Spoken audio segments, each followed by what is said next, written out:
The Acts Book Writers Workshop 2025 has been absolutely transformational and impactful. What stood out for me was the fact that authorship is a calling.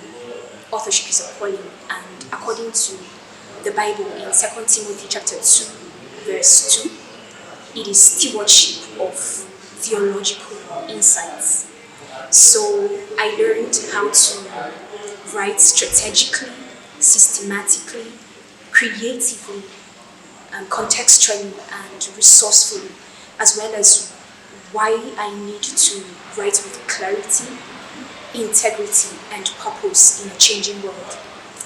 I also learned that there are gaps, lots of gaps and opportunities to be filled in society, hence the need for research.